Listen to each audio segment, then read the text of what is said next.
This is the Wheel of Time Spoilers podcast.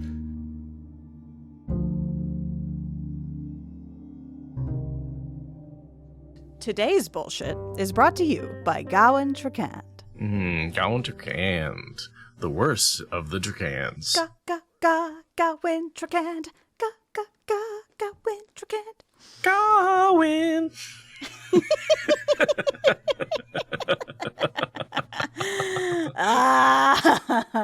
God. He broods in like the recappiest, expositioniest, like it's just, it's so Gawyn. Yeah. So this chapter, it's a short chapter. Not much goes on.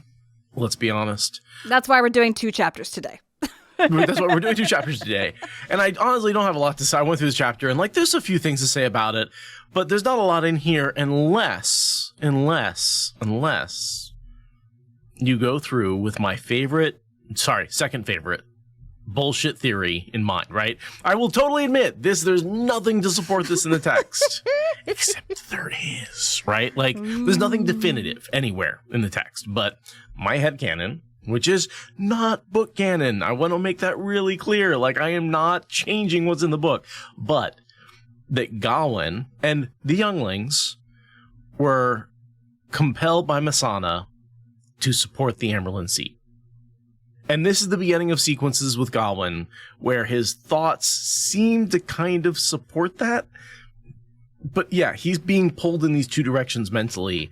And like, it's almost 3 directions, right? Because it seems like he doesn't want to be where he is. And he either wants to be supporting Elaine or in the tower supporting Egwene with the rest of his friends. But he can't. And he doesn't know why. And I think it's in the text. And I think the answer is that he's being compelled. And I am super here for that today, because I'm in kind of a shitty mood. And Gawyn is pissing me the fuck off. And ordinarily, I tend to side with the let's not deny the man his agency, he just made bad choices. I tend to side with that argument. But for today, I'm just going to lean into the other one. I want to lean in today into he was compelled and here's the evidence for it. Because I think that sounds like way more fun. Because literally nothing interesting happens in this chapter at all otherwise. So I'm just yes-anding this. And I'm talking about this was compulsion that happened way back during the rebellion of the rebels, the White Tower, when Elaida overthrew the Amyrlin, the Cadsuane, and like the younglings turned against their mentors in a very weird, very unprecedented move that split the tower, which is exactly what the Forsaken were trying to do. We know Mesaana was there. Danelle was part of the group that deposed Cadsuane, right? So she was part of the deposition. She was doing other things that caused that battle to happen, other things that caused that split to happen. She's supporting Elaida, and she is compelling the younglings to fight back against their masters. There's even a moment where he is described as being in a daze, like his eyes are glazed over when he's talking to Min, when he lets them all out. And like, obviously we've always attributed it to just the probable head injuries and just general emotional trauma of like getting through battle. Because he's got like blood coming down his face and like, you know, he's been through the battle at that point. So it's easy to ascribe the glazed eye, 1,000-yard stare to that. But it also is how people are described when they've just been hit with a whammy of compulsion. So, yeah. Right. That maybe he's fighting and that's why he lets them out, or because maybe it doesn't, or somehow he in his own head figures out, well, I'm supporting the Amyrlin and letting out that Cadsuane isn't necessarily going against those orders, right? Or like something. Or something like that. Like that's sort of how I'm thinking of how he was able to let her out, but like still can't leave and is still fighting for the Amyrlin. Yeah. So yeah, it's an out there theory. It's a headcanon theory, but we're going to look for evidence with full excitement and we're staking out turf on this hill. We'll see if it's worth dying for. So this is Nightfall. Chapter icon is the wheel and snake. Why that chapter icon? I don't know. Why that chapter? I mean, it's just the most generic one, I think. It's like this is a Wheel of Time chapter, right? Gawyn Tracand. And then Nightfall, help me out here. Because it's nighttime? Like, I don't get it. The things are getting dark. the night is dark and full of terrors. I don't know. No, we did not like this chapter, in case you can't tell. This is not on our top 10 list, for sure. Gawyn watched the sun burn the clouds to death in the west, the final light fading. That haze of perpetual gloom kept the sun itself shrouded, just as it hid the stars from his sight at night. Today the clouds were unnaturally high in the air. Often Dragon Mount's tip would be hidden on cloudy days, but this thick, gray haze hovered high enough that most of the time it barely brushed the mountain's jagged, broken tip. "Let's engage them," Jisoo whispered from where he crouched beside Gawyn on the hilltop. Gawyn glanced away from the sunset, back towards the small village below. It should have been still, save perhaps for a... I almost said for a goddamn man checking on his livestock. Save perhaps for a goodman checking on his... I totally read it that way, too, when I was doing my notes. There's a goddamn farmer on his goddamn field. Thanks, Gawyn. Well, whatever. It's okay. Do we want to finish that paragraph? Wow. The disrespect. The Gawyn so disrespect. Cruel. We're being really mean to him. The Gawyn lovers out there are not happy. Mm-mm. All two of them. That's all right. They can't get out of their chairs. We're safe. Okay, so yeah, I think the reason it's Nightfall is because that's literally just telling us what's happening. It's literally Nightfall. Okay, it's wow. literally Nightfall. Really Nightfall. Really, it's like that. Yeah. Again, boring title, boring chapter, boring premise. It's Nightfall, and Gawyn is watching Gareth Bryn's troops. He's seeing these troops like in the village. They've got 3 stars on their chest. The army was led by Aes Sedai, right? So we all know this is the rebel army, right? They hunkered in. We saw them hunker in, and they're kind of patrolling outside the area. Yeah, they're looking for Gawyn's people because they're, making attacks on their scouts. Because they just have general scouts, and Gawyn's people are pestering the scouts. And so the scouts are like, hey, pestering, it means some of us are dying. We don't like that. So they're out surveying the countryside, doing like general military occupation shit. And the villagers are not having a great time, but like no one's getting like too harassed, and it's fine. And apparently sometimes when there's children, Gawyn chooses to engage with the enemy anyway and just fight them off even if there's literally children in the street. But not this time for just reasons, but like apparently he's been doing that in the past. Because it's a pattern. He doesn't want to do this one because he's done 3 in a row. Yeah. So apparently other times children is fine. He's literally been putting children in danger, like war crimes trickhand. Like, whatever. But, Gareth Bryn's people are behaving very honorably because he has not been compulsed yet. Bryn will be compulsed later in the plot, but at this point, his people are all behaving like good, proper, upright Andorran soldiers should, and they're being very respectful as they look for literal enemies amongst the villagers.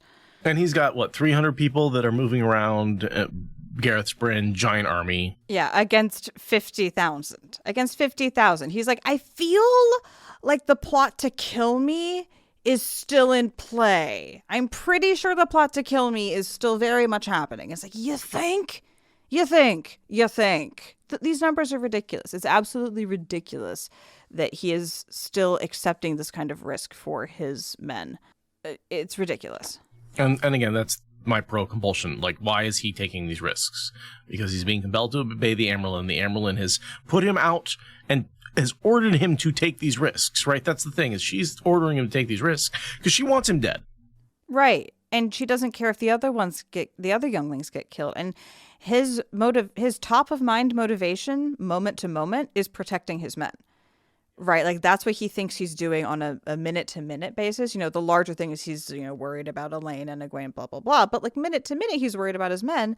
This is a terribly risky thing for him to be doing with them, and he's still not making the obvious choice to defect from a useless war. Right.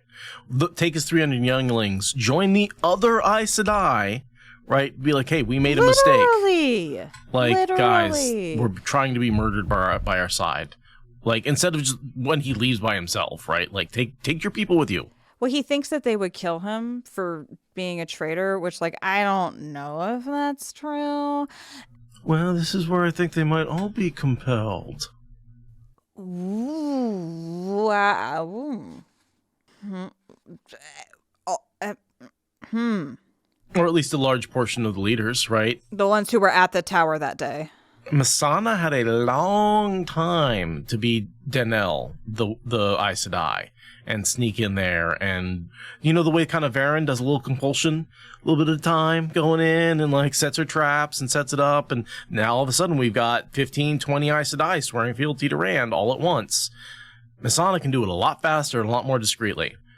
And she can just weave a web of mirrors, walk down, invert it, walk down to the men's quarters, compel them all. They couldn't see her. They couldn't feel her. Wow. Just seed them all with, when the time comes, cue on Gawyn Trakand. Whatever he does, follow him. Because then she doesn't have to tell them what to do specifically, just like... I think it's all follow the Emerald Seat, right? That's why they would kill him if he rebelled, because they have this order. They know in their head.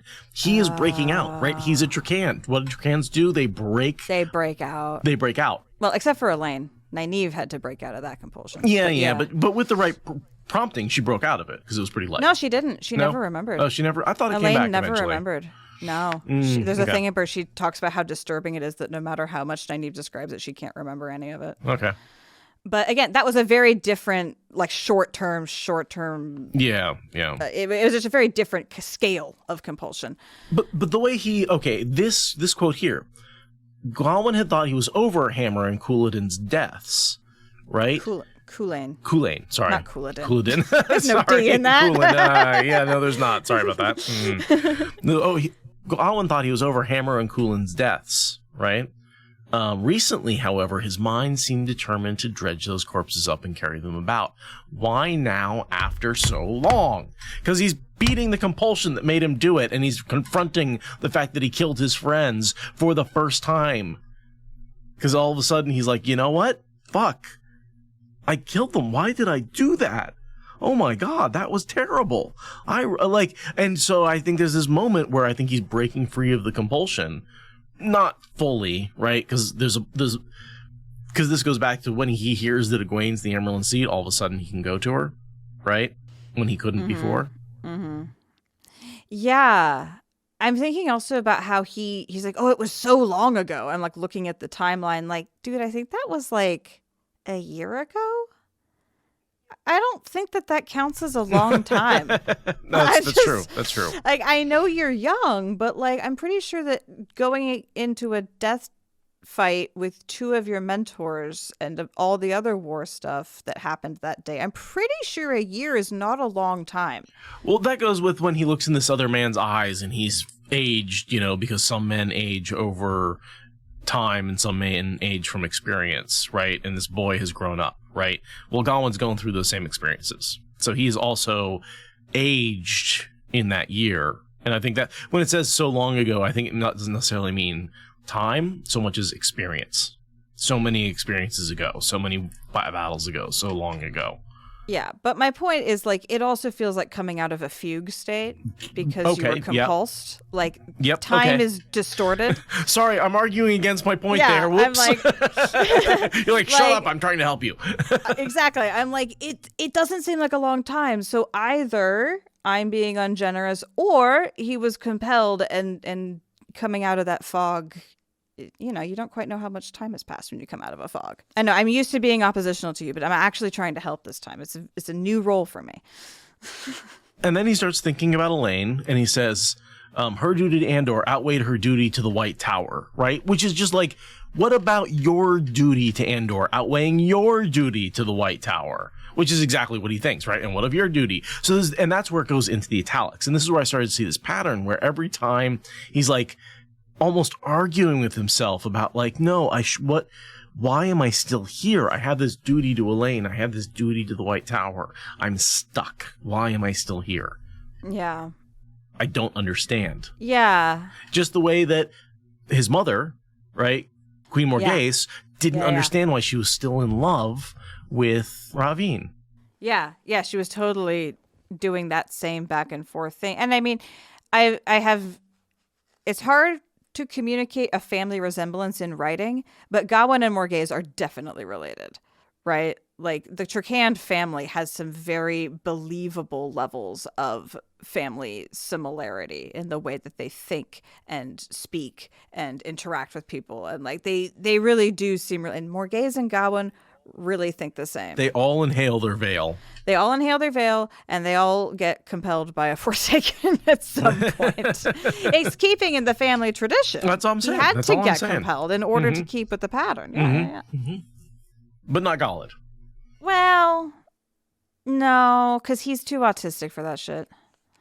And he's not technically directly related to Morghese. This is true. He is not actually from Morghese. Morghese is only his stepmom. She only gave him culture. She did not give him literal genetics. She imparted her culture, but, you know. Which is the reason why Rand and Elaine is not as gross as it could be. Yeah.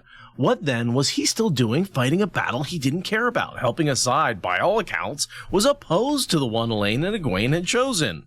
Big flashing fucking warning lines. Why would you be doing that? Yeah, I did like Sanderson telling us, the audience, I understand that this is some bullshit. We're going to be resolving this. Like, I get it. I see the problem. Right. Here we go. I'm diagnosing it. I will be fixing it here, and here. Outside of the compulsion headcanon, it does seem to be that Sanderson is saying to us, I don't know what the fucking Robert Jordan was thinking in this situation. I'm going to try and do something about it. I really don't. Like, what the hell is he still doing here? I don't know. I can't come up with a motivation for it. I'm doing my best. Right. He's like, okay, so this is the situation I'm going to have to write me out of. Right. in the way that all of these early chapters sort of have this sort of subtle nod to the reader to tell us what he's going to be doing with Gawyn, it really seems to be that Sanderson is saying, yeah, I don't know why he's on this side. I'm going to get him on the other side, and then we'll go from there. Because it doesn't, I mean, Gawyn leaving, you know, aside from the compulsion argument, just when he does for that news doesn't seem to really make a lot of sense. Other than, I guess, love conquers all, and he's able to go to Gawyn when he finds out she's right there. I mean, you might as well say it's Taviran. Right. Like, it for plot. For the plot. I like the compulsion headcanon if for plot is the best we've got otherwise. Because, yeah. All right. So, yeah, Gawyn thinks about how he's the only smart youngling who thinks about big issues, and everyone else is just a mindless dummy who follows, and one did as the White Tower and the Amerlin seat commanded. It's like compulsion has fried their brains or something. Yeah, and he's the only one who's realizing that they've all, like, you know, drunk the flavor aid and are, you know, ready to plummet off a cliff. And perhaps he needs to be less compelled because he's the leader, and so he needs to be able to think strategy and stuff like that, whereas they're more heavily compelled because they're the followers. Sure. Because that's the other thing, too, that has always bothered me about the younglings, is how they all just fall into formation as good little foot soldiers that don't mind dying for the tower. I'm like, you're supposed to be warders, and warders tend to tell Aes Sedai to shove it up their ass when they're being stupid. So, like, this makes no sense to me that men who are being trained to be able to call on Aes Sedai on her bullshit would just so happily drop into a little, like, infantry death squad on behalf of the tower as an institution. That has just never sat right with me. Same. And compulsion, where she just went in invisible to the barracks and just, like, threw a net into all of their... She could have done it in their dreams. They all were in the same place. Right. Would have been real easy to infiltrate their dreams from such physical proximity and be like, you all now just have a dead man switch or whatever. Like, not a dead man switch, but, like, you all now are just, you just, like, frontal lobotomy. Just a complete lobotomy on your critical thinking and curiosity. And you have a central compulsion, I don't think of a different word, priority, whatever, you know, tenant you're going to follow, which is obey the Amerlin seat. Yeah. And it's, you know, like Robert Jordan explains to us with the Leandrin thing, like, if it's an order that leans into what you were going to do already, it's much more likely to take and never be able to be taken out. They are training to obey Aes Sedai, who obey the Amerlin seat. It's in their nature to say, well, of course I would obey the Amerlin, like, in general. Like, obviously, like, that's not against their nature. But, like, it gets to this weird fanatical... not fanatical, but just like so incurious. It's just so incurious. Warders are shown time and time again to be very curious, intelligent, independent people. And the younglings just aren't. And genuinely, compulsion makes more sense to explain the younglings as a body to me. So he's having this whole conversation with Rajar. That's the guy who he's young, but he looks old, right? Because he's had all these experiences. Which he's definitely describing himself, because none of the others killed both of the teachers. There's not that many teachers to go around. Right. You know? Right. Gawyn really took as hard a hit of that as anyone in the younglings. When he describes the others, he's describing himself on a good day. You know? So he says basically to him, you should have become a warder to some new Aes Sedai by now. Like, you shouldn't be out here fighting these battles. It doesn't make any sense, right? And in his head, he again thinks, and I should be back in Camelin with Elaine. Mm-hmm. Again, I think that's him fighting that compulsion. I should be there. I don't understand why I'm stuck here. Yeah, I really like that he's the only one waking up, and he's wondering why everyone else has no interest in seeing what's causing the shadows on the wall. Mm-hmm. Mm-hmm. And I feel like that gives Gawyn, you always complain about this theory taking his agency away. And I think in a lot of ways that gives him his agency back, right? He's fighting off the compulsion in the same way that we give Morghese her credit for fighting off the compulsion, right? And taking her own way. He fights off this compulsion. He breaks free. He's able to escape. He's able to then go support Elaine and make some really fucking stupid, or Gawyn, and make some really fucking stupid mistakes, right? Like, which is fine. Like, those are his mistakes to make.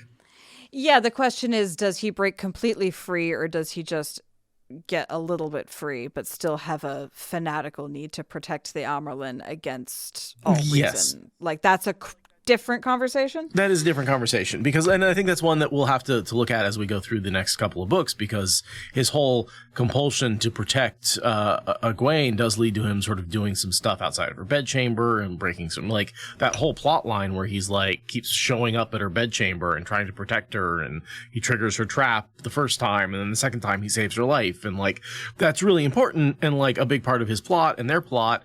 And, like, what if a big reason why he just ignores all of her requests to leave him the fuck alone is because he has this little bit of compulsion left over? Because after all, even Morghese, after Morghese breaks free and makes her leaving moment, right, she still says she craves his touch and would go back to him in a second if he called. Right. And like, even as much as she hates him, that compulsion is still there, and she can ignore it and overcome it, and it becomes less over time. And I think that's basically where we have to imagine Gawyn's walking away moment from the younglings to very similar to Morghese walking away from Aveen, and sort of then think about the timeline and how long it takes her to really overcome that compulsion and truly be rid of it. And to the point where it's not important anymore. There's, a solid year or two. Yeah. So I'm also thinking about how Egwene's reaction to his bad behavior is to lean harder into being the Amyrlin and to pull away from him as a woman, when, like, that is, if anything, going to make it worse, because the Amyrlin is who he has to obey. So when she says, you need to see me as Amyrlin first and woman second, if this theory holds, like, that's the worst thing she could have possibly said. Right.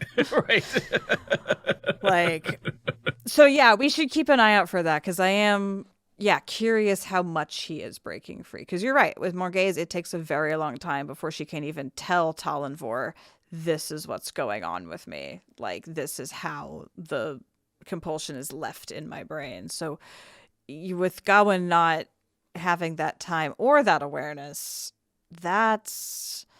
we're going to have to track that. We're going to have to really keep an eye on how this because Van and Dread has been doing great. Yeah, Van and Dread has held up really well. Up until the point where he's not, right? Like, yeah, exactly. But it's been doing great with gathering evidence. So I think that we have the ability to gather evidence if it exists. And we can do that. We can keep an eye out for that. And it'll be a nice way to keep Gawyn chapters interesting. I like the way you phrase that. And with less than half an hour on the clock, we are done with that chapter. Yeah, he has some misconceptions about how the rebels. He's like, I don't understand how the rebels are getting food without supply lines. It's like gateways. I don't understand how they got here. Gateways.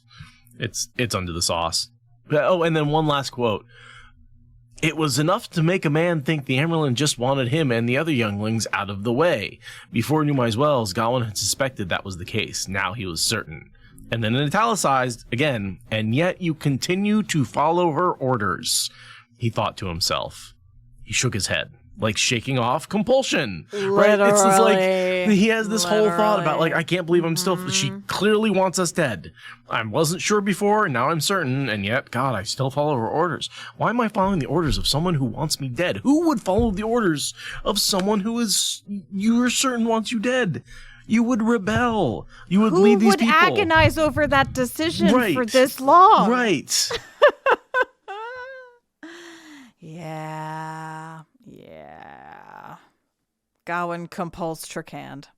Last line. Light, I wish I could see the stars. He can't see clearly because he's compelled. His vision is obscured by the compulsion. He doesn't have direction. There's no North Star. He's lost sight of his guiding star. Yeah, exactly. He can't navigate. He can't navigate because he can't see the stars. Right. Which I think that's a true simile, whether you're following the theory or not. But like, yeah, for sure. He's literally lost his navigational stars. Oh my God, that is. Yep. And that's a Gawyn chapter. Yep. You're welcome. Hopefully you enjoyed that fun ride and ridiculous theory with us. I certainly did. Yeah, that's fun.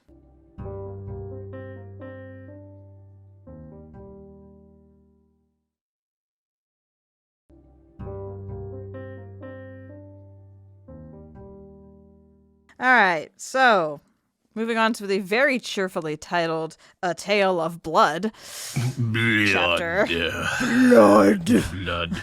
So, okay, wait, what's the tale? Is this just Semirhage's tales about what I'm going to do to all the people around her? Or, like, what tale of blood? It's the blood transfusion. Gotcha.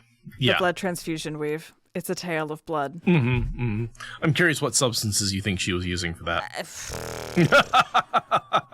I mean...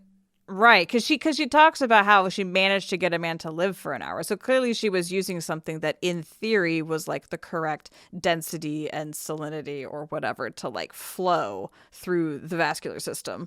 And somehow transmit oxygen, right? Because like you can't stay alive for an hour without some sort of oxygen transmission through your...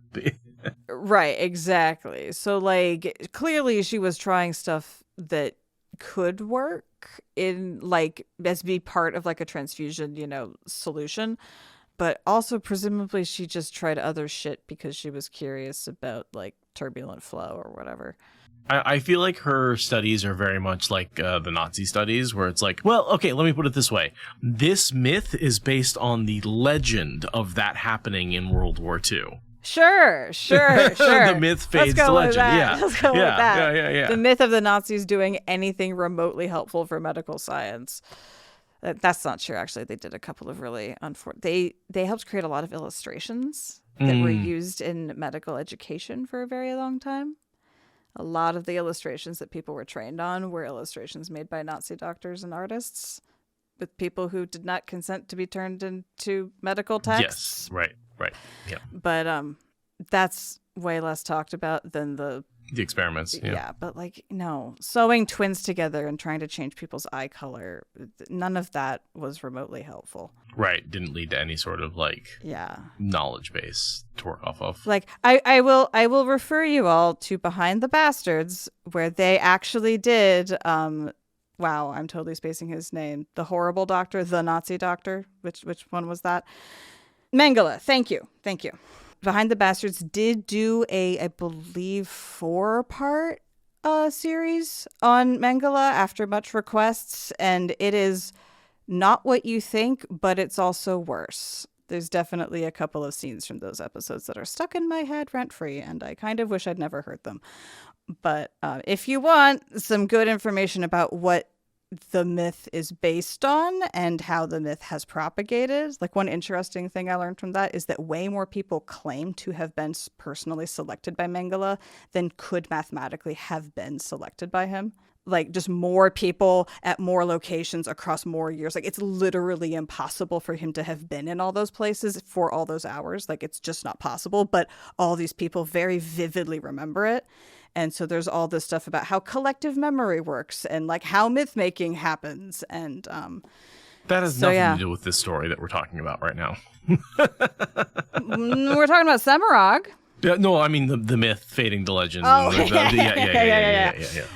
But yeah, to return to the very cheerful tale of blood. The tale of blood. Which Windfinder symbol. No, that's the blacksmith puzzle. No, it's the birds. I do not have the birds in mine. Oh, I have the birds. I have the seagulls. I have the. Let me show you really quick. Do you see? Oh yeah, that is the blacksmith puzzle for sure. But no, if I show you. Interesting. Yeah. Oh, let's see what the internet claims is at top. And this is the green cover paperback. This is not the Daryl K. Sweet version. This is the reissue because of the show coming out. The stars and moon is what you've got. I've got a star in the middle and two birds. The internet says it's the star and moon, which is the Cadsuane. Oh, symbol. That would also make a lot of sense, but no, this version that I have is the seagulls.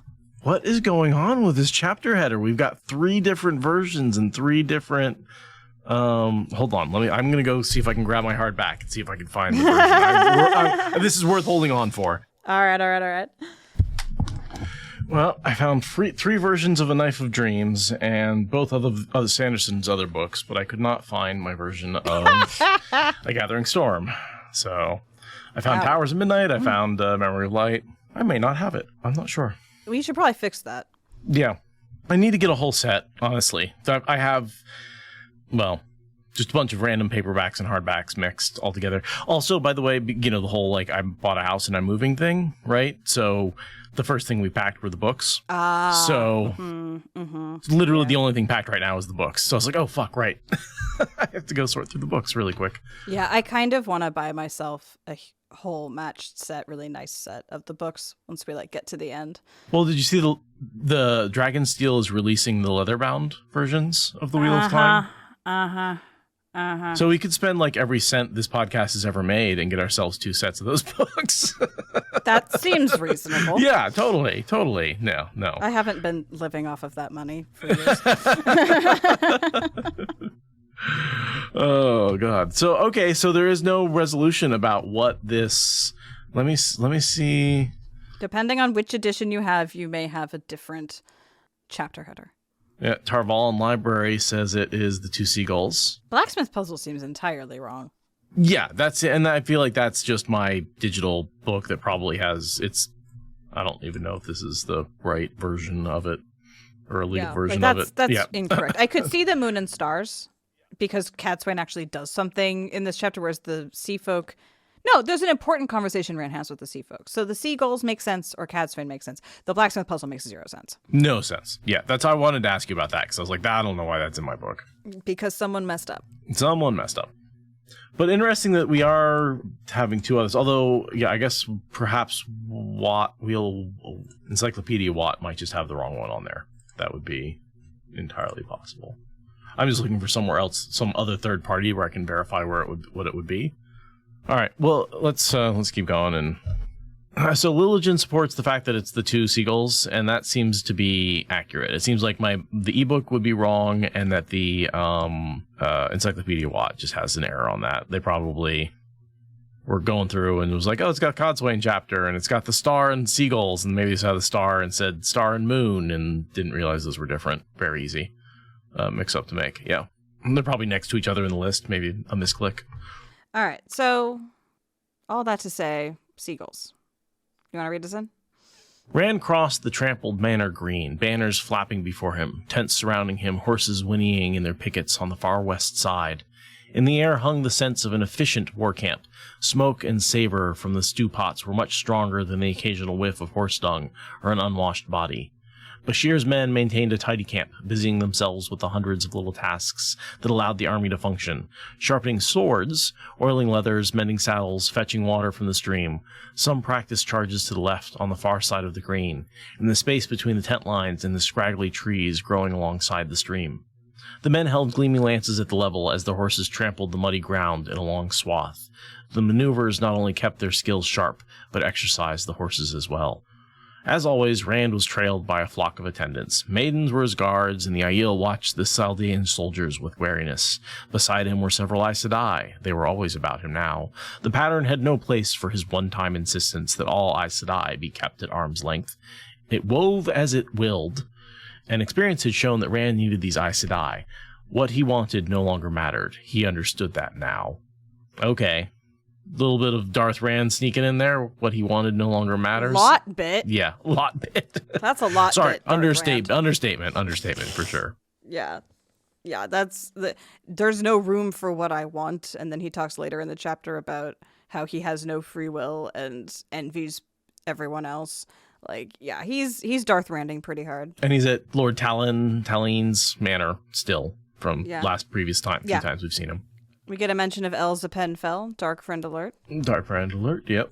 Who has been compelled by Varen to help him make the last battle. Right, and everyone had to find their own reasons. She found her reasons for being like, well, because he has to die at the appointed time and place, which Moradin would approve of, How can the Dark One kill the dragon at the last battle if he's not at the last battle? Clearly, I must make sure he gets there. Exactly. And then she's instrumental in breaking Semirhage out. Shaidar Harene works through her to make that happen. Mm-hmm. And then also we have an actual good guy, Karel Hovian, who is one of the people that kept Rand from dying from the Fane wound.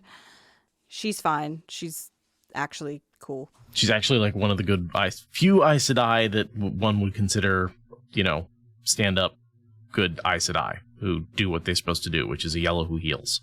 Yeah, exactly. And she hasn't made any deeply questionable alliances with bad people in the plot. So Rand's thinking about the wounds in his side, sort of contemplating his own death as he does frequently. It's like, I don't know what's going to kill me, this wound or that wound. Basically, he knows that the wounds in his side are going to lead to his death. Like the blood on Shale Ghul will kill him, which it does, right? That's what does, pretty much lead to the body of Rand, at least, dying, is the wound in his side and him bleeding out. Yeah, the double whammy torso injury really does do him in the end. And I really do think, like, the evil of Shadar Logoth fighting the evil of the Dark One, right? He is a battlefield for that fight that's going on. And, like, the fight means they can't concentrate on him and they're sealed away, but there's no doubt in my mind that he's not being affected over time. Right, yeah. The body is being drained by supporting that war. He thinks of Mat. And so he gets an image of Mat, which him dicing with some soldiers. He said he hasn't seen Tuon for a while, although he doesn't know who she is. Some indication that this is Mat in chapter 36. Seems to be where the connection is. Okay, because he hasn't been with the band for a while. Yeah, exactly. According to Rand. Yeah. Sure, okay. He looked to be outside a city somewhere, a large road in the near distance. Tuon's been gone for a while. Sort of put those together, and it seems like he's, Matt's been with the band for a little bit, sometime around chapter 30, where we get back to him in chapter 36. Okay, so this is currently happening later in the book. Yes. Cool. One lovely moment of getting to know how the timeline is desynced. Or you could just say, like, we're seeing all the characters at the same time, and so right now we're seeing Rand at that moment, and then later we see Matt at that moment. That's fair enough.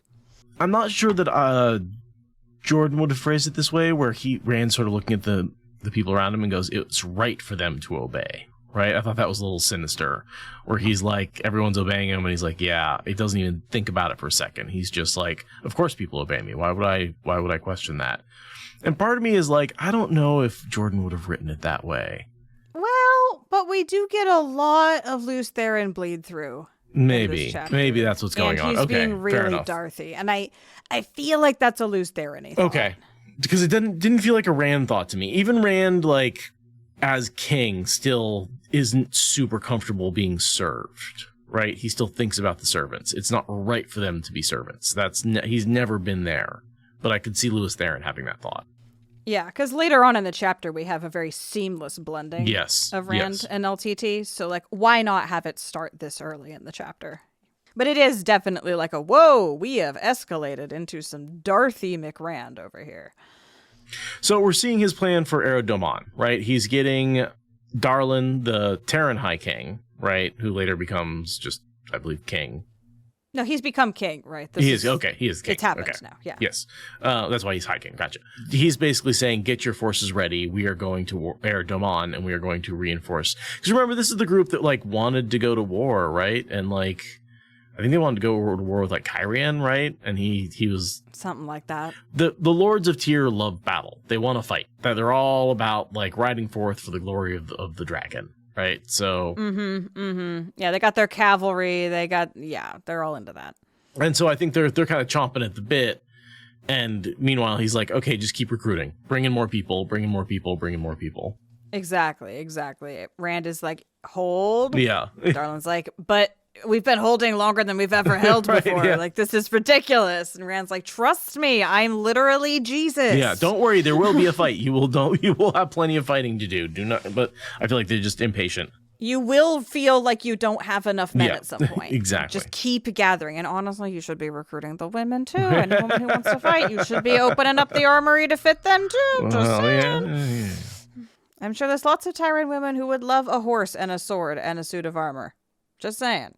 Maybe not a suit of armor. That's kind of a long skill to learn. But like a horse and some weapon.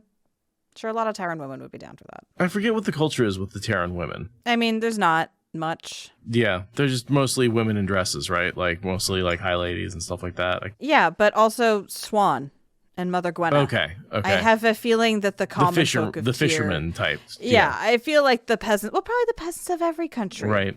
I don't feel like you'd have as much of a gender bias on people feeling like they were equipped to go beat the shit out of evil.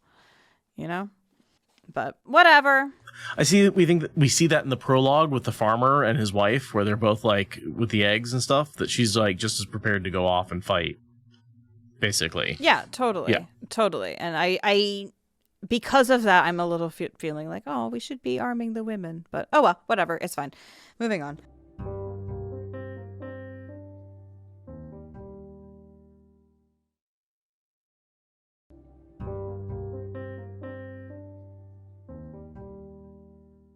Yeah, so Rand is mad at the Sea Folk for not assisting in helping provision Tyr? Which city is he trying to get? Domon, yeah. Domon. He's trying to get food to Domon. And the Sea Folk show up and he immediately begins berating them because he's pissed off about Darlin being impatient. It's just... Well, and the Sea Folk are legitimately like, dude, our ships don't teleport, right? Like, we have to get them, we have to get them across enemy territory to the place where you want us to pick up the grain, and then go back across enemy territory to the place where you want us to drop off the grain. It's not simple, it's not easy, and it doesn't happen fast. And maybe you're used to gateways because you seem a little impatient right now. Yeah, we must deal with the realities of shipping and war, even if you do not, is like, I mean, she's not wrong. Like, there are realities to shipping and war. And he also has this thought about wondering if she's been elevated too high of a rank to, like, attend on him. No, the reason that the Sea Folk were hesitant to send her back is because she's lost so much honor in their eyes, and they don't want to the exact send opposite. Someone of such low rank. And like the fact that they sent her is because she asked, not because, like, it's so funny how much he misreads that situation, because we know, but like, how would he know, right? Like, she tries to keep this shit secret. She has no idea. He doesn't. But I mean, they are pissed at him for he swore that the Aes Sedai swore that bargain that he would keep a Sea Folk minder with him at all times, right? Like, and we were like, oh my God, he hasn't been doing that at all. He's been traveling around for the last books. You know, they say weeks here, but that's, books to us. Yeah. Right? Yeah. Like, well, but see, I think Brandon Sanderson understood that the Sea Folk had not gotten enough time and was like, all right, let's bring the Sea Folk in. Let's make a habit of giving a fuck about the Sea Folk at a very late date, but like let's begin giving a fuck about the Sea Folk at all. And yeah, Rand insults him. I know you don't like being forced to keep your agreement. What an insult to the Sea Folk. Wow. What a fucking insult. Dude. No. They made a bargain. They will keep it. They will absolutely keep it. They do not try and wiggle out of the bargain. They will cheat you while making the bargain, but once the bargain is made, the Sea Folk honor it. And Rand's insult to their honor right there, that was a deep cut. It was very rude, and he actually had... It's so rude that even he thinks it was rude. Like, that's how rude it was. He sort of asks Harene, were you punished? And she does the Taviran thing where she tells him exactly how she was punished when she didn't really mean to. And so we get her punishment in detail. I was hung up by my ankles, naked and strapped until I could scream no more. I feel so many layers of that I didn't need. Mm-hmm. Upside down, naked, and strapped until literally your voice is given out. I don't like any of those things. None of those things seemed necessary. Upside down and naked? Like, why? This does parallel a little bit with what's going on with the Gawyn in the White Tower. It parallels what's going on with Semirhage in the fucking manor house. Like, I don't like any of it. I don't even think she's being spanked. No, but but she's upside down. Oh, okay. And Gawyn's never upside down. Semirhage has the upside down part figured out. Well, figured out. She has that held down. She's got that in her blood. I mean, Gawyn's bent over a table, and isn't that sort of upside down-ish? Depending. So he asks her, basically, hey, how do you treat men who can channel? Because you should probably stop doing whatever it is you're doing, because I'm guessing you've been killing them, right? Like, right. And she's like, yes, we have, in fact, been putting the dangerous nukes on... Yeah, like out on islands where they can detonate without concern, right. They kill themselves by strapping themselves to ballast and hucking themselves over the side of the boat, which is the more honorable way. There's fewer islands out there than there used to be for some reason. I don't know why. We're running out of islands, but All right, U.S. military, Yeah. stop irradiating all the islands. Right? Yeah. Truly. Did they ever check in with they say it's an uninhabited island, but is it truly uninhabited? Inhabited by natives, maybe. Maybe. I mean, I know the sea folk aren't the Americans. That's the Shanshan. But... Well, I really do think they're going to barren islands, like a sliver of atoll, right? Like a sliver of sand sticking up above the waves, and that's it. No grass, no trees. They have no resources whatsoever. It's like, right, like one family of turtles rehatches there every year. Like there's a 3-week period where some turtles hatch, but that's it. It would be interesting though if there was an equivalent force of Shanshan channelers who were rescued by dark friends and converted the same way the Aiel were. And so you had an evil version of the Shanshan male channelers because they were... Sea folk. I'm sorry, I keep saying Shanshan. Sea folk. So you had a Sea folk mirror of the Aiel channelers, right, who were taken to Shale Ghul, kidnapped off these deserted... why do we keep depositing on this one atoll and we never find the bodies? And it's like, because they keep getting kidnapped, taken to Shale Ghul, and then you could have a whole nother force, just like you do with the male Aiel. I totally had the same thought while I was doing my notes. Like, man, if there had been some seafaring dark friends who could come down from some blight town on the coast and pick these guys up, like the seasonal wash up of or whatever, every year they go down and get men who can channel and take them up. They totally could have had another force of dark channelers. I literally had that same thought during my notes. You just need a couple of dark friends cluing you off when someone gets abandoned, and they send a message, they send a pigeon or something, or and then all of a sudden you have a week goes by, 2 weeks go by, the man's nearly dead, you show up, rescue them, he's like, oh thank God, convert him to the dark side. Yeah, easy peasy. Easy peasy. Missed opportunity. Dark friends on the table. The last battle was not nearly big enough. As much as it was a crazy large battle, it wasn't nearly big enough for all the forces that could have been in play.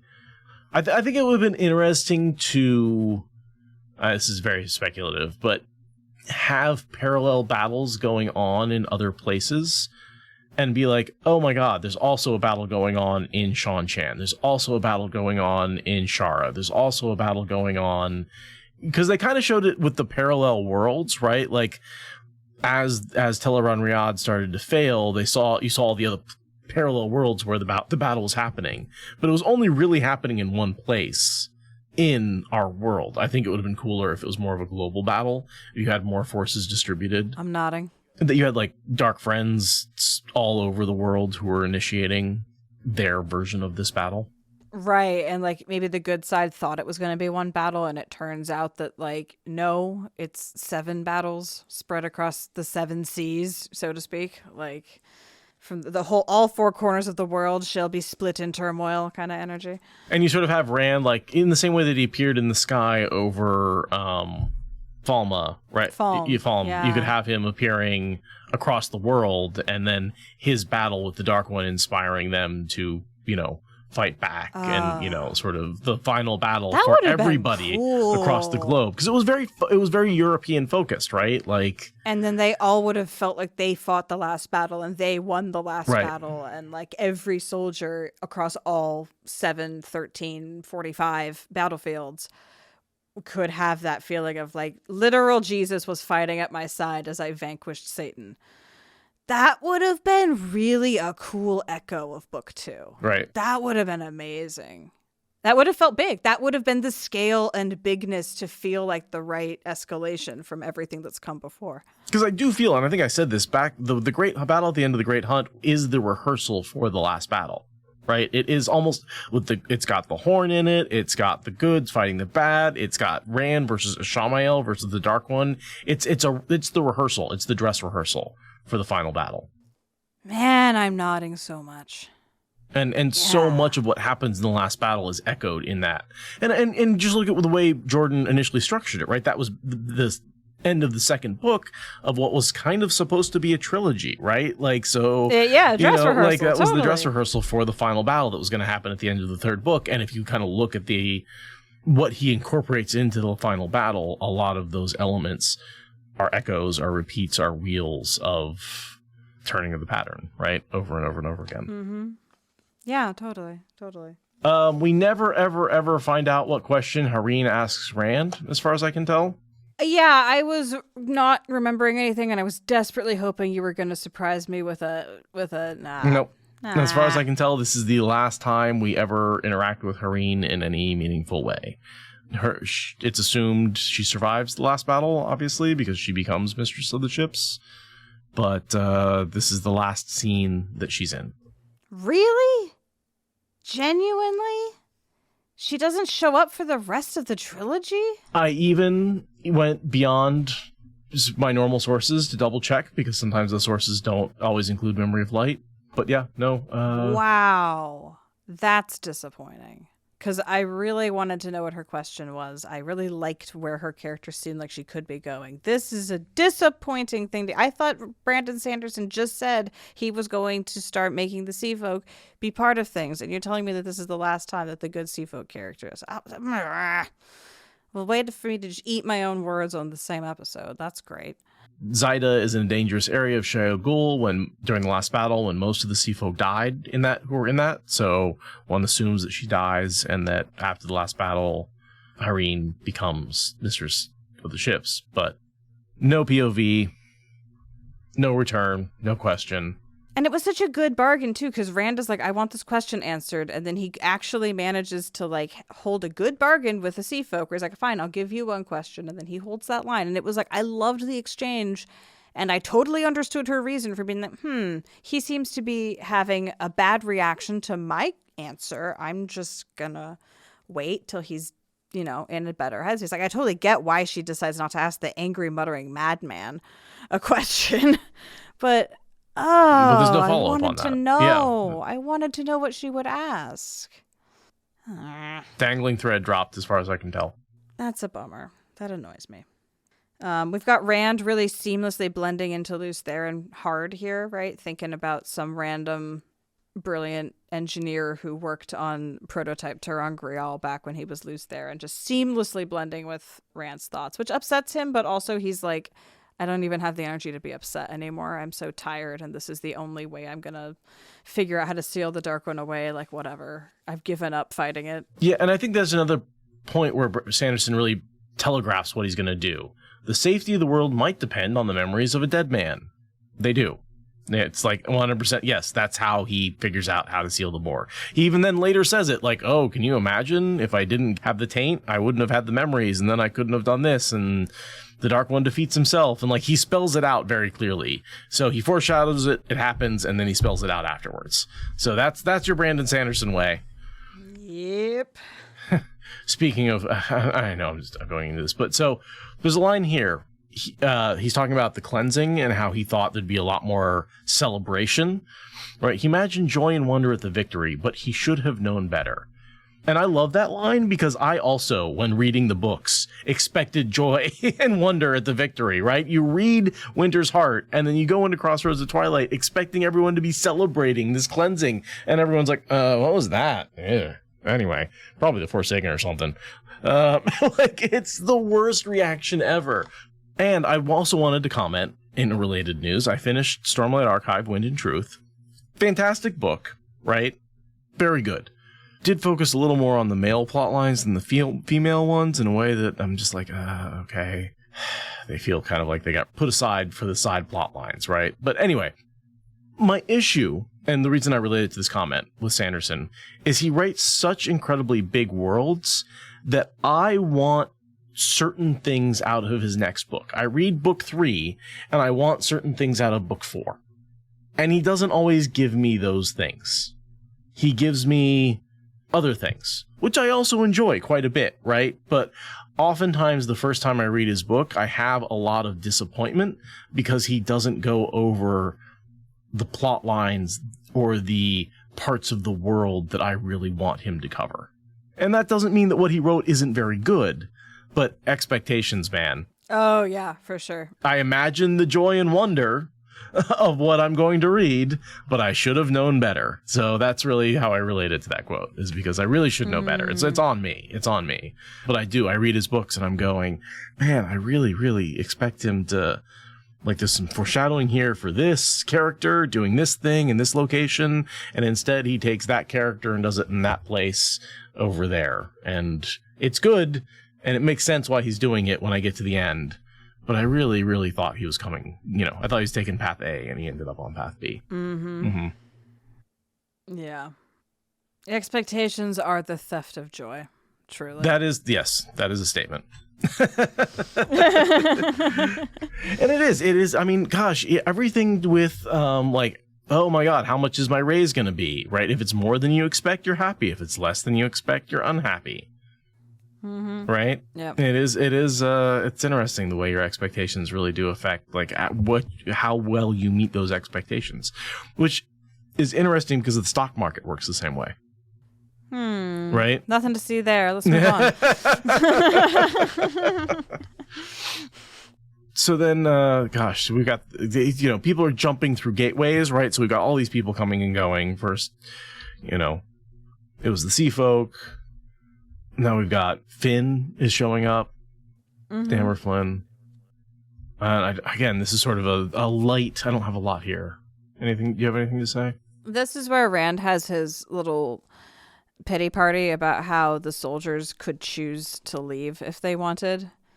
And Flynn's like, really? You don't think that the pattern bends to your will and that's cool? And Rand's like, no, it's not cool.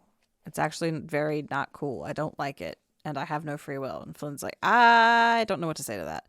And I think it is an interesting moment of meditation on the concept of destiny and free will, which is appropriate in this book where destiny and free will are such yeah, does Rand have power, or is he basically like a puppet being held, it's kind of the same existential dread that Paul Atreides has to deal with, right? Of being like, I know what's coming and nothing I do will change it. And like that, like, yeah, you look up to the king, the messiah, the princess, whoever it is. But like, yeah, is it actually less free than anyone else's life? I mean, obviously slavery is a thing, but like amongst people who choose to be in an army camp that he's looking at this moment, like. Well, and Rand makes a point where I think he says at one point, and this might even be in the show, no one else is for sure they are going to die at the end. Yes, lots of people will die, but no one else can be absolutely sure that they will die during the last battle, other than me, Right. Yeah, totally. Which is kind of ironic that he survives in another body, but whatever. He shouldn't have. I don't agree with that. I do think that Jordan wrote that. I think that was Jordan's intent from the very beginning, right? I think he wanted the prophecy to be agree with that for sure. Wrong, and he wanted him to die. Like I 100% am on board with him dying, with him surviving in another body, right? I think the crossing of the stream set it up a long time ago. Yeah, no, for sure. I just disagree with Jordan making that call, but I totally agree that was set up and intended for sure. I more think either Perrin or Matt should have died. I love your Matt dying. alternative ending.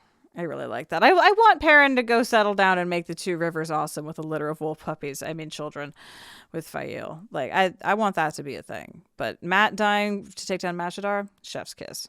And yeah, the body swap thing is just real weird. Because it redeems him picking up the knife in the first place, too. Exactly. It makes so much sense. But that's not what we're here to talk about. That was all I had left to talk about with this, was just like, it's a good meditation on who has free will. It's not that there's an answer to it. It's a nice moment of like Marcus Aurelius looking out, being like, oh, I'm so stoic and thoughtful. Anyway, back to subduing the Germanic tribes. And back to the plot. It was time to secure Eridaman, or maybe it was time to destroy it. Sometimes it was difficult to tell the difference. And that's the end of his POV there. That's a prescient line for the whole way that Cadsuane looks at him, as being like, the dragon is going to destroy the world, definitely, and save it, maybe. Mm-hmm. Right? Like, this is very draconic of him. He's definitely breaking it, right? And he's like broken. If you look at like how many world leaders are left alive from when he started his, campaign, to how many nations have gotten absorbed, to alliances with the Aiel, he's broken their nations. And also then, like, if you really consider what technology is going to do to things, we talk about disrupting technology, right? That's going to break society. He's establishing, so I think it's really interesting the way these prophecies talk about breaking the world, because he's going to come back and really he's breaking society in a lot of ways, but he's making a better one. Yeah, for sure. For sure. And ends up making a better one. I don't know if that's always his intent, especially during the Darth Rand phase. But he does establish the school, and he does create, peace. It's the peace of the sword, but it is peace. Yeah. Pax Draconica is a tough time.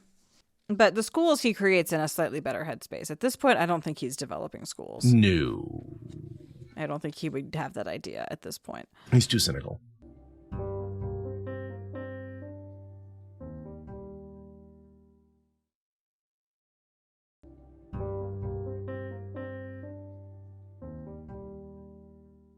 Moving on to our last POV of the day. Cadsuane. Would you like to read us into that one? Maurice spoke. Grandal's plans. Tell me again what you know of them. The tall Aes Sedai, of the Green Aja, like Cadsuane herself, maintained a stern expression, arms folded beneath her breasts. A silver comb slid into the side of her black hair. The Tarabonner woman was a good choice to lead the interrogation.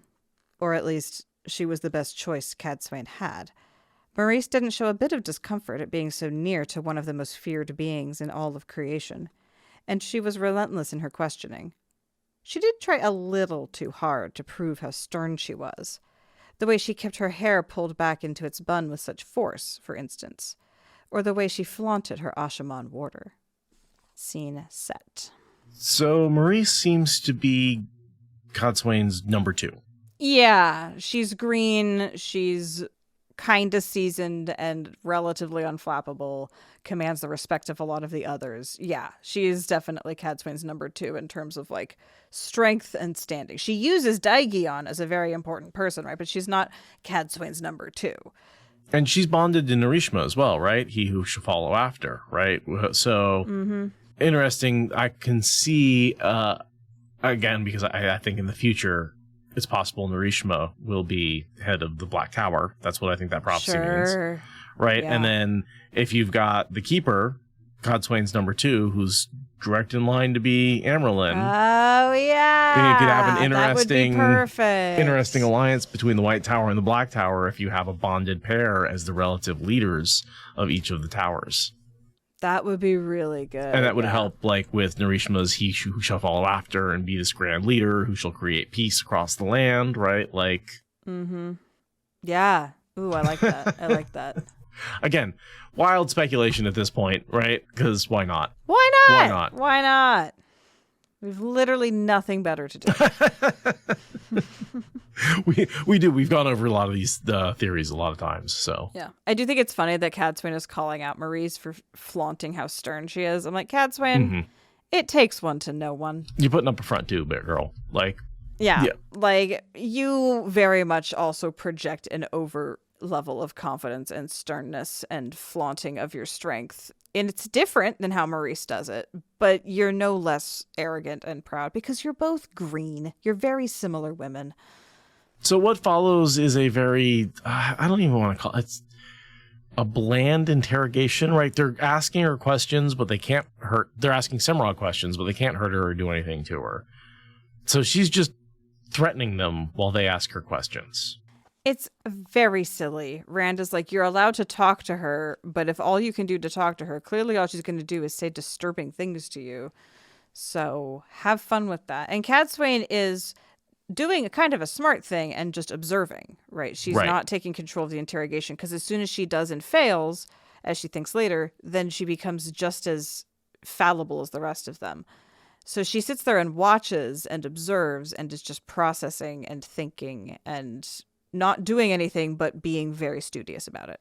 And I think what she's observing is that the awe the other Aes Sedai have for Semirhage is sort of what's giving her the power to resist the questioning, right? Like, Maurice goes, she's lived 3,000 years, 3,000, Cadsuane. And Cadsuane's like, she's spent the bulk of that asleep in prison. She's younger than I am, really. Like, she's not that old in actual experience. Like, you know, Cadsuane's coming up on 300. What do we think Semirhage is? Like 400? 2? Yeah, she's really not. We don't have. I go back and look at her actual age, but yeah, I assume that she's like middle-aged for a channeler, which makes her, yeah, you know, like she's strong. So maybe she's Cadsuane's age, like 350. But like, yeah, she's not 3,000 years old. She doesn't have 3,000 years of experience.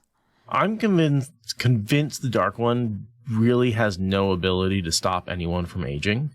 He only has the ability to give you a new body when you die.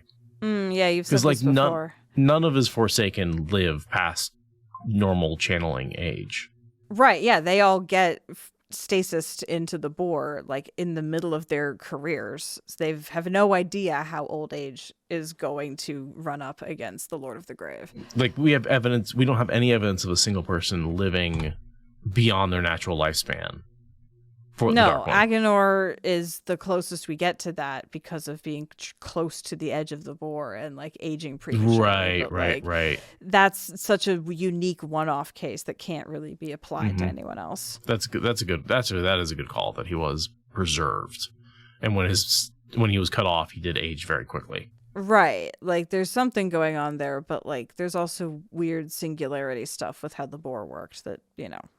I don't know. But yeah, Semirhage has no reason to answer their questions. She's deeply inclined not to. Right. And has no reason to. And like, Cadsuane's very right that pain is the wrong approach with her. Like, I mean, Semirhage even thinks in her POV later that like she was kind of looking forward to it because she wanted to know what it was like to be tortured. Right, like, pain would never have worked on her. It would never have worked. It's a silly thing for them to complain about not having, but it's also like you should figure out something other than. And real world pain doesn't work on anybody. Stop telling me how you're going to torture me. Well, and yeah, I mean, and then there's the fact that torture is stupid and doesn't work and shouldn't be applied. But like within the context of this world where torture does work, apparently, like this is the Lady of Pain. It's not going to work on her. I mean, torture gets someone, you can break someone with torture, and that's what she likes to do. That's where I think that, like, there is some legitimately to that. Like, oh, sure, you can train people. Yeah, right. You can train people, for sure. You can't get information that's accurate, but you can train people. Because they'll tell you whatever you want to hear, right? So you can train people to tell you whatever you want to hear. So you can definitely get a truth out of somebody. It's not the truth. Yeah, you can get them to say that there are 4 lights. Right. Or not 4 lights. Whatever. No, However that one goes. 5 lights, I think. Yeah. But like you can train people to have whatever behavior you want. And that's the thing is Semirhage was not. That's the thing is Robert Jordan isn't saying torture works with Semirhage. He's just saying torture appeals. Semirhage is just someone who likes torture for torture's sake. She's in it for the love of the game. All right, I have to ask you about this quote from Cadsuane. Over 2 centuries ago, she'd sworn to herself that she'd live to attend the last battle, no matter how long that took, using the one power lengthens one's years. And she'd found that determination and grit could stretch those years even further. That is such an interesting line. Right? What is she saying? Determination and grit can keep you going longer. Is it really because these people crawl away to die? Is that why they die? And her desire to keep going is just Or is it just like, oh, if I refuse to die, I'm not going to die? Or is it like there's something with the oaths? And because it was like, remember, the oaths are artificially, right, shortening her lifespan. And that's what she's coming up on. That's what's killing her. That's a really interesting point. Did she somehow mind game the oaths into not shortening her lifespan or something? Is she fighting off the oaths' constriction on her ability to live to her appointed years? Or is it just that she's powerful enough that she has a much longer than normal natural? She has a 800-year lifespan, and so she was never going to die at 300 years because half that's 400 years. I mean, there's that. But she had found that determination. Well, I guess that's the placebo effect, though. She's like, I'm going to not die. Right. And she's like, and then she doesn't die, so she's convinced that she did that to herself. Yeah. Right. Yeah. Well, I drank the vitamin C and then I got better from the cold. So clearly the vitamin C is what cured me. Oh, you got better from the cold 3 to 7 days later? Mm-hmm. Did you? I'm sure that vitamin C had a lot to do with it. A lot. Mm-hmm. Yep. Mm-hmm. Yep. Mm-hmm. Totally. That's not how it works, people. That's not how it works. It's vitamin C is great for you in the sense that it prevents scurvy, but the cold just went away because you slept and drank water. That's why the cold went away. And because that's what colds do. But mostly it was the sleeping and drinking water. Why is that so hard to convince people of? People are convinced they can take something that will make them feel better. People want a quick fix, and they've been told that that's possible for so long, and the placebo effect is so real that it's an impenetrable wall of delusion. There's a Swiss cheese model keeping logic from penetrating. And I'm not saying like don't take, pain meds, so Advil, Tylenol, right? So if you feel better and treat your symptoms, right? Treat your symptoms. Absolutely. Well, but understand what you're doing. Understand that you are treating symptoms. You are not curing the problem. And maybe some of those symptoms shouldn't be treated because they're part of your body's natural healing response, maybe possibly. I do wonder about the fever, right? Like I feel like that's one of those things that like the only advice I've seen from it says like the fever can cause as much damage to your body as it can against the cold. So yeah, it might shorten the cold, but it isn't necessarily good for you long term. Because so I don't know. Same thing with inflammation with like sprains and stuff. It's like, there's maybe some questions we should be asking about dealing with symptoms without talking about what the problem is. Just a thing to think about. But yeah, vitamin C, vitamin megadosing was popularized by a guy who went to my college, actually. My college was also what's his face's alma mater. So they have a whole little presentation there, a whole little room set aside and a whole little presentation about how he did a lot of really cool stuff, really important science, really important work, and was deeply and influentially wrong about a couple of things. Yeah. And vitamin megadosing was one of those things, and it's one of his longest lasting. But he did really important work on isolating vitamins. Right? Like he did really critical research and then just ran with it a little too far and was good at marketing. And that was a problem. It's a very easy mistake to make. If a little of something is a good thing, then a lot of it must be a great thing, right? And it's a very easy mistake to make. I'm sure I make it all the time, right? But the reality is vitamin megadosing, your body has to deal with all the extra vitamins, which causes stress on your body and can lead to things like cancer, right? Like there's studies that have shown that like overdosing your body on vitamins is bad for you and can increase rates of certain kinds of cancer. Like it's bad. It's bad. Like get your vitamins. If you're deficient on something, take it, right? Like I'm not against vitamins, but mega dosing a broad spectrum of vitamins when you don't need them and you eat a healthy diet is so bad for you. Yeah. And it was just, dude was really excited and good at communicating that excitement. And people just, you can't put that genie back in the bottle. It's just not possible. But, anyway. And when you are vitamin deficient and you take a vitamin, it looks like a miracle cure. It does. Deficiencies are hell on the body. But once you get the right thing, your body can very quickly heal, right? Like, and will consistently look like it's healed. And when you see somebody else who is suffering from pain and they take this miracle cure that makes them better, why would you not also try that? Especially when it doesn't really make you that sick immediately, obviously. Right? Like, yeah. I can see why. Yeah, because the liver's very good at filtering out excess shit. It's what it's for. But the more you use it, anyway, we should stop being doctors because we are not doctors, and we should stop. We're not doctors. We're not doctors, just skeptics who like to read stuff on the internet. I literally learned that megadosing was a bad marketing error at college. That's all I'm saying. Anyway, speaking of bad medical science, Semirhage. Do you know what happens when a man's blood is completely removed and replaced with something else? He dies. Obviously. Yeah, it's like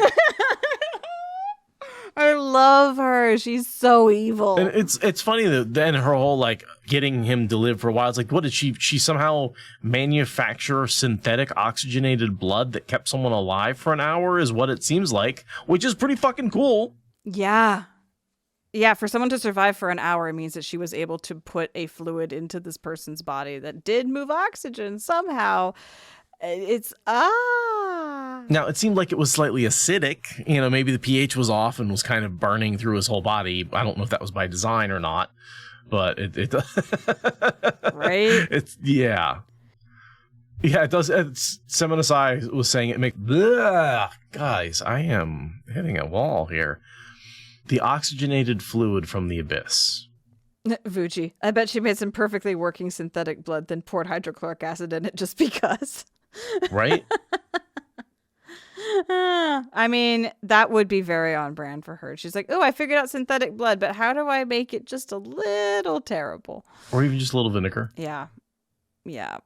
It's pretty terrible that she thought, how do I do full body blood transfusions, and then used it just to torture people? Because it's like, that's pretty cool. If you could like full body blood transfusion someone or partially transfuse them without like needing to poke holes in their skin, if you could just swipsy swapsies, that'd be cool. Yeah. That'd be pretty neat for medicine. Right. But she's like, I'm a, put eels in your blood or whatever. And like, that's terrible. And think if she actually came with legitimate synthetic blood, right? That would be so cool to be used during surgeries. Right? Yeah.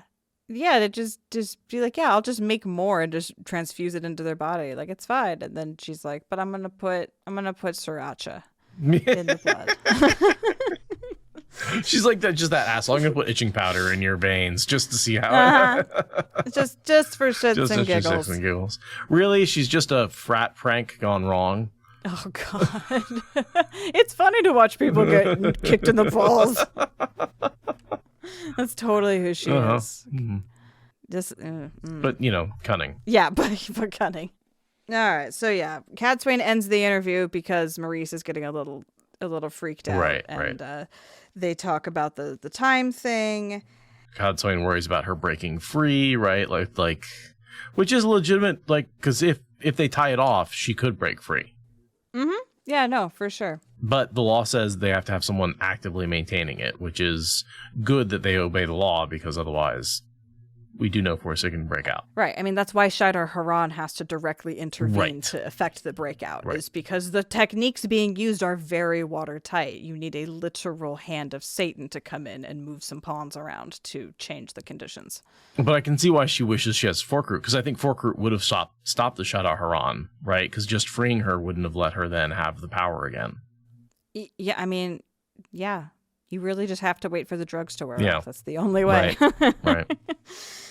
I can think maybe the Dark One's healing might be able to purge it from their body. I think it would be really painful. Maybe. Just swap out the blood. She's just talking about doing that. God. Oof. No, you can't have Forkroot in your blood if you don't have any blood. That's true. You can't channel if you don't have any blood. Hush. The other thing, she thinks about putting the IDOM on Semirhage, and I'm curious if that would work, because the IDOM can be used for more than torture. Like, if we really think about it, like, could the IDOM be a way to control Semirhage? I think in the hands of a Suldom, Semirhage would break like anybody else. Yeah. Yeah, an experienced Suldom, not necessarily Cadsuane. I feel like with the ADOM's very watertight. And I feel like with enough time and a really determined Suldam, I feel like even Semirhage would ultimately get broken down and made into a tool. Just because you understand the technique doesn't make you resistant to the technique. Right, and there's always going to be more of them ready to throw their will against you than you. And training with pain, it doesn't matter. Like, it doesn't matter that you understand you're being trained with pain. You're still going to be like, Semirhage doesn't enjoy pain. She still feels pain and doesn't like it. She might be more resistant to it than the average person. But like, I don't know. There's a little bit of a, I don't like the superhuman bend on Semirhage that she has this ability to just ignore pain, right? Because the whole point of the Forsaken is they're a bunch of bumbling idiots, normal people like the rest of us who are just selfish, and that's why they get to be Forsaken and they have some power, right? They're just billionaires. They're selfish with power, right? And so, like, they shouldn't be special. And they're just as fragile and stupid as anyone else. Exactly. Right. So I don't see Semirhage having any...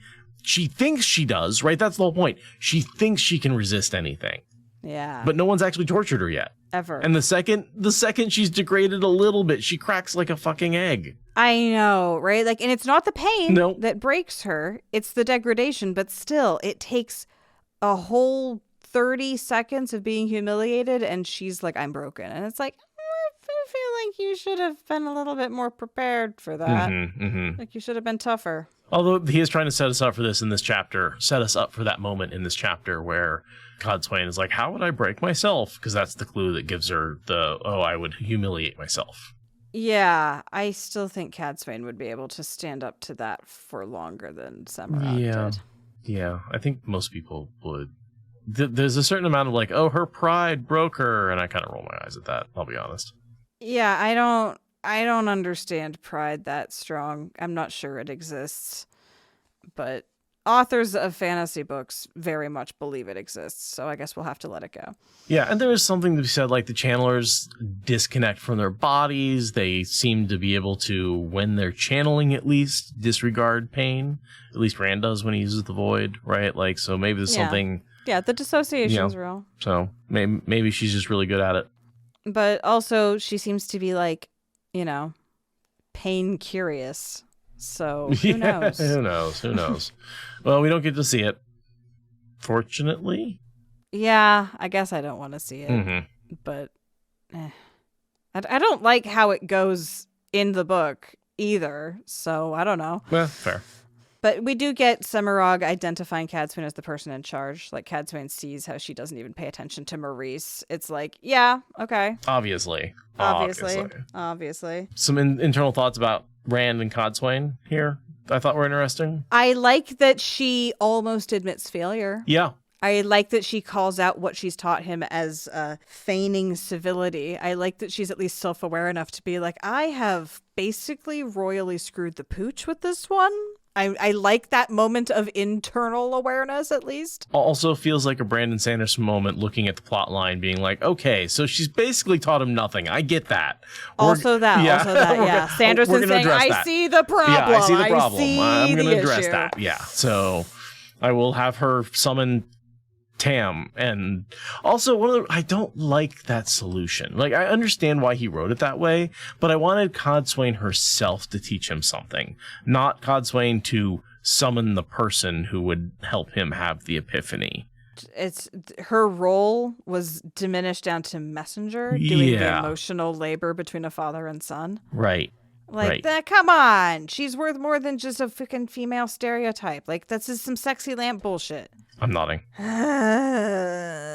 That is, it would have been way better if she had somehow figured out how to because like Moraine did it, right? Moraine did a really strong 90-degree turn right at the end and figured out how to interact with Rand very differently than she had been before. Like, there was room for Cadsuane to pivot and do something different. And instead, she got Tam to do it. That's, not my... There's a lot about what Cadsuane does between Beans and Tam. That's just not what I wanted. One of the things she says that I wanted to talk about is the boy was destined to destroy the world and maybe save it too. The first was inevitable, the second conditional. So she for sure thinks there's a prophecy that he might save the world. Mm-hmm. Which I don't think is guaranteed in really many of the prophecies, but she certainly has read something that says that. I mean, you got to have hope, right? These prophecies do all sort of, the reason why there's drama there is because there is the hope that it might go better, right? The hope is sort of there if you read between the lines. I suppose. And she is good at reading between the lines. So, all right, I'll give her that. Yeah. I don't think there's any like real thing. You don't think she has any inside information that isn't otherwise available? No, I think she's just a scholar and has put together all the different translations and versions and interpretations. And it's just like, yeah, there's definitely a good chance the dragon could save the world, maybe, possibly. And then that sort of ends with the question, how do you break one of the most powerful women who ever lived? Yeah, which turns out is listening to Harriet dictate a scene about beans. Beans. Brandon Sanderson is on record as being upset about the beans, but Harriet insisted, and that's why we have it. Like, Sanderson has been clear. Like, this is not his fault. We should not be mad at him about it. Okay, I will be mad at somebody else during these. Harriet, Yeah, apparently Harriet insisted on the beans for whatever reason.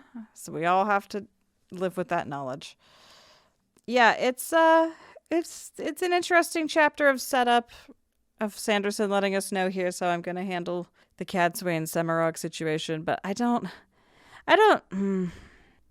feel like it's realistic to say I'm going to break this person and extract all the information from their head before I execute them. I just don't think that's a realistic way of dealing with the Forsaken. I think you should just execute them. I don't think the whole letting them take their knowledge to the grave is a good reason to keep them alive. It just doesn't go well. You should just get rid of them. Take them off the board. Of course, if you kill them, the Dark Lord can pop them back into a fresh body, and then you don't know who they are, and you've wasted all that effort. So, I mean, you got to balefire them, and we've got this whole, like, don't balefire people and things, like, rule. I feel like you could still them and imprison them, and that would be an effective way to keep them off the board for a while. Oh, sure. Yeah, totally. You can let Old Age execute them. Just, yeah, totally. Still them and put them in a guarded dungeon and just have them stay there. That would work. That would work to take them off the board. Or if you're Rand, pull them into Tel'aran Riyadh and cut the band, and if they're a guy, cut the bands that link them to the Dark One. That worked with Asmodean pretty well. Yeah. Neutralized him. Yep. Yeah. Or you could just balefire them. Just a tiny just little a little, balefire. just a little balefire. Yeah, for morale. As a treat. A microsecond back in time. It doesn't have to be much. Right? Exactly. Exactly. Yeah. It's just corrupting the pattern a little bit. Just 13 times. That's all you got to do. And some of them are already done. So not even that many. Exactly. We've only got like 1 or 2 on hand at any given time. It's fine. Take him to Shadow Logoth. I mean, it's a little late for that. But, back in the day, take him to Shadow, do what Rand did. Take him to Shadow Logoth. Let Mashadar do its thing, corrupt their souls in a way that the Dark One can't recover from. Oh, yeah. I bet the Dark One can't recover a Mashadar. I mean, that's the explanation for Samael, right? Because he never came back after, and Rand didn't balefire him. He got Mashadar. Yeah, he would probably have some sort of weird psychospiritual fungal thing on him that makes him unrecoverable. I like it. He'd just be kind of one of, I imagine, Fane's zombies, right? With the spirit that's been eaten away, right? Totally. Well, because, I mean, essentially, Mashadar eats your soul, right? So what would the Dark One have to recover and put into another body? Nothing. The soul's gone. It's been eaten. It's part of the mist now. Yeah. Yeah, totally. That's like getting balefired in terms of your ability to return to the wheel. I think balefire actually is better because at least... true. Yeah, you're caught in the fog for all time. Ooh. Until Matt destroys it with his noble sacrifice. At which point... One would hope. All of that energy would get released back to just the general ether and not be cursed anymore. Right. Yeah, the whole question about eternal souls in the Wheel of Time is a little weird, right? Like... Do you get erased forever if you're killed in Tel'aran Riyadh? I don't think you are. I think you reincarnate. I think you come back. Because I think souls are eternal. I think that there's no way that you can have an eternal turning of the wheel with souls being eliminated. And I think Hopper will come back at some point in the future. Yeah. Cyclical time and souls just present a lot of paradoxes. You just have to choose how you want that to resolve and go from there. But yeah, there you go. That was 2 chapters of the Wheel of Time in under 2 hours because so little happened. It was men being men and Cadsuane being weird. Cadsuane. Yeah, Cadsuane being Cadsuane. Yeah. Let Bartlett be a Bartlett. All right. Well, yeah, that was all fun. I got. Thank you. That was fun. Everybody who was here live. Legend, thank you again for the chapter artwork. That looks fantastic. Oh, yeah. Yay, 3 quotes. That's fun. Well, it's 3 POVs. Mm-hmm. Yeah, 2 chapters, 3 POVs. It's good stuff. Nice. All right. Thank you, everybody. Talk to you next week. Same bat time, same bat place. No, we will not. No? This is our last recording of the year. Oh, right, because it's right, December. It's Christmas. Yeah, holidays.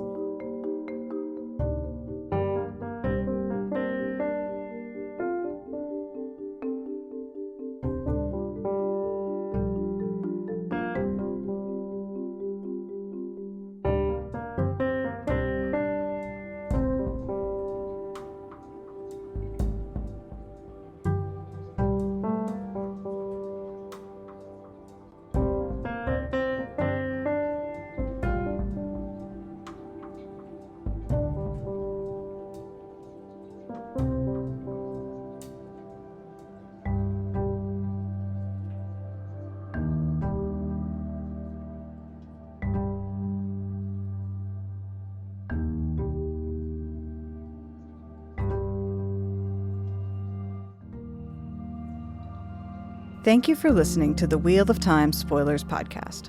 Please rate and review us on your podcast app, and consider supporting us on Patreon for ad-free episodes. What Spoilers is a production of Fox and Raven Media. For more podcasts from Fox and Raven Media, visit our website at foxandravenmedia.com.